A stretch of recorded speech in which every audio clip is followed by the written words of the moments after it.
Hi fellas, Islam, the religion of peace. This is a common narrative, isn't it? The accepted narrative. Well, here's a great piece of graphics, and it's not the only one, he's done several. This FWB, is it? Yes, here we have Old Mo. Here we have, up in the left here, Old Mo swinging his sword, chopping people's heads off, and a big pile of bodies at the front. It states in the unholy book that he did kill the first few people, and he was a very enthusiastic gangster. He led at least 27 looting, massacring, slave-taking raids. This is largely what built Islam, taking around about 1 million white slaves, Arab slaves in North Africa and Spain and Greece and Sicily and what have you. And as we see, they don't behave very well, this whole religion of peace, because it's a very Nazi ideology. It's a master race ideology, and they do have the right to take any of our girls, and they are women at all, of whatever age, as sex slaves or labour slaves to sell. This is what Muhammad did. This is what built the wealth of early Islam. I mean, it did actually get into southern France, and Islam Jihad did occupy Spain for over 400 years before Catholic gold mainly and French and German crusaders, because that's what they were, the first crusaders, pushed them out. But of course they'd already taken all their kids and women, so a lot of the time we just got abandoned towns, because the towns that they looted and they massacred usually died.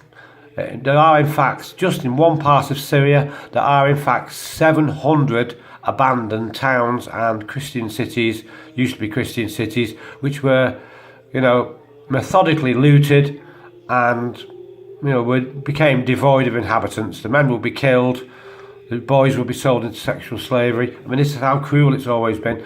These are some of our grooming gangs. 91% of gang paedophiles, not normal paedophiles, gang attack paedophiles who attack large numbers of kids are, do follow this ideology. It's quite easy because the names are Aziz and Muhammad and Abdul and what have you. But you don't see many Archers and Smiths and Bonds and what have you, Boswells. You don't see any of these in there, or very few. 9 out of 10 on every page are these people.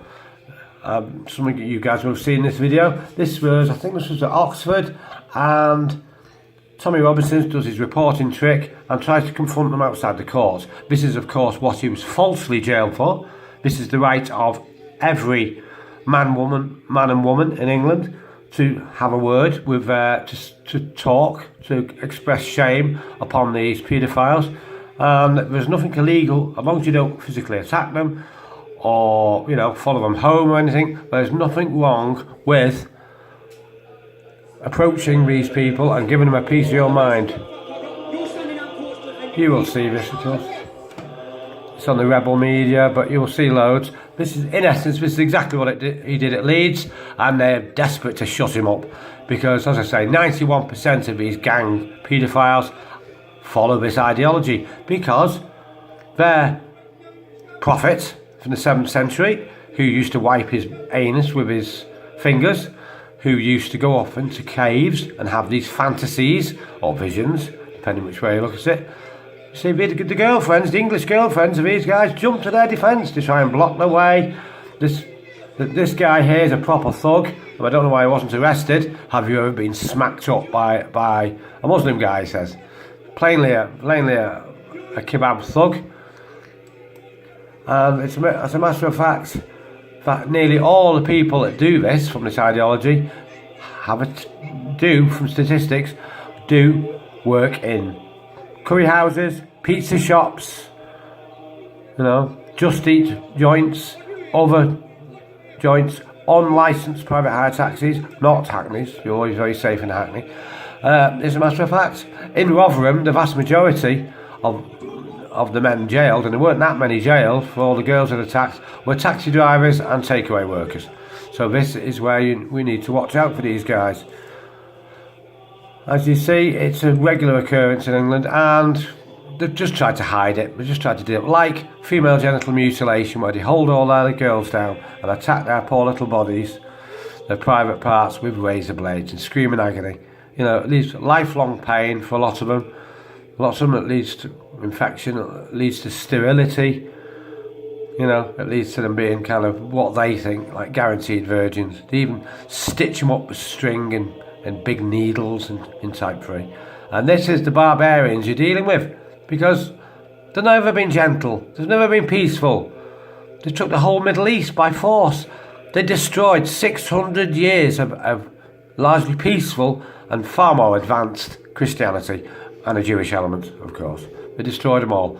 And the ones they didn't destroy had to pay a jizya. A jizya is a tax where they roll up every couple of years and they take everything you've got, basically. And if you can't afford to pay this extortion tax, set at whatever level they want, again, they used to take their children at the point of a sword. How disgraceful is that? Dealing in human meat for 1450 years.